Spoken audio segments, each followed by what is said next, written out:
Wow. Here we are. It's April 16th. We basically have 4 weeks left. 1, 2, moving forward into May, 3, and 4. We're in the home stretch. In terms of our curriculum, that translates into 4 modules across those 4 weeks and your capstone project. So I want to take stock of your recent work as it relates to this capstone project, the skills, the kind of purpose that you're trying to develop. So your recent assignment, Pretty Pictures of Consumer Pleasures, ? Was designed to give you a chance to think more deeply about Impressionism, but also to kind of map out what, to a degree, the kinds of moves you'll be making with your capstone project, which is to particularly think about expanding our understanding of a topic.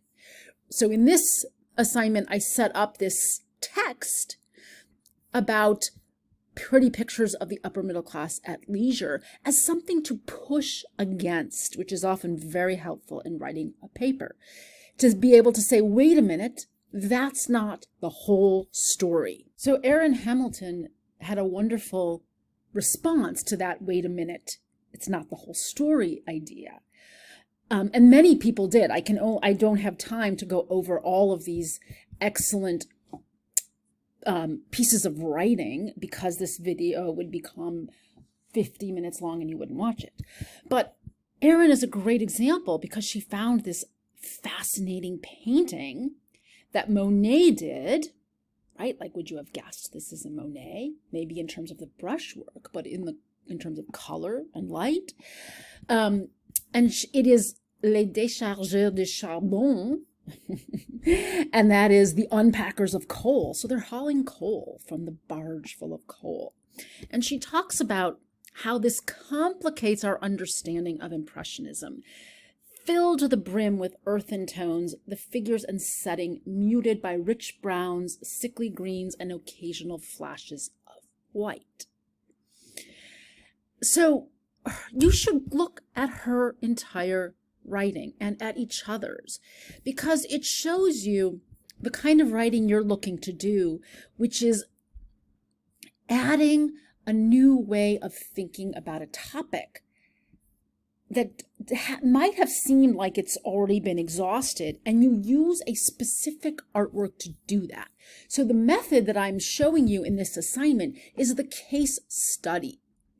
Erin is able to have specific thoughts about Monet and the stereotype of Impressionism because she has this particular artwork as her case study. So this is an assignment that's about working from the specific to the general, so that the specific can help enrich your understanding of something more general.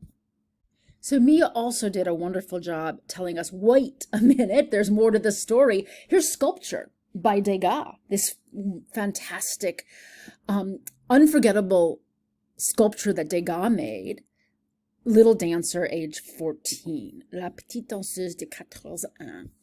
And talk about expanding our understanding of Impressionism. Here's sculpture. And as she says, it was controversial at the time, partly because it's mixed media.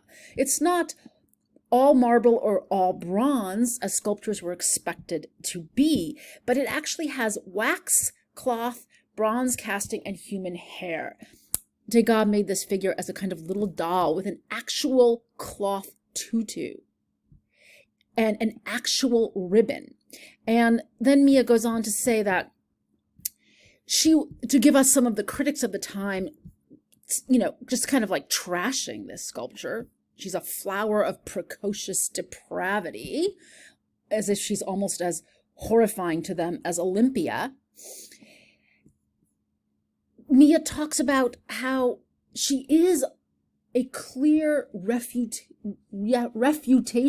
or rejection of a kind of idealized feminine beauty. She says her face is not a perfect angelic face, one of focus and effort, and she's very deliberately awkward, gawky, sort of straining, very individual, very real, not ideal.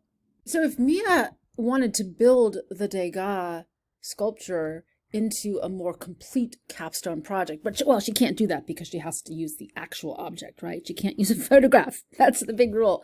But she might start to talk about kind of how Degas is blurring the boundary between realism and impressionism in his subject matter, and perhaps then she wants to connect it to someone like Henry Osawa Tanner, whose The Banjo Lesson is also blurring the boundary between realism and impressionism and giving us kind of the tenderness of the people who live on the fringes of society in terribly difficult circumstances and showing us their beauty and resilience, right?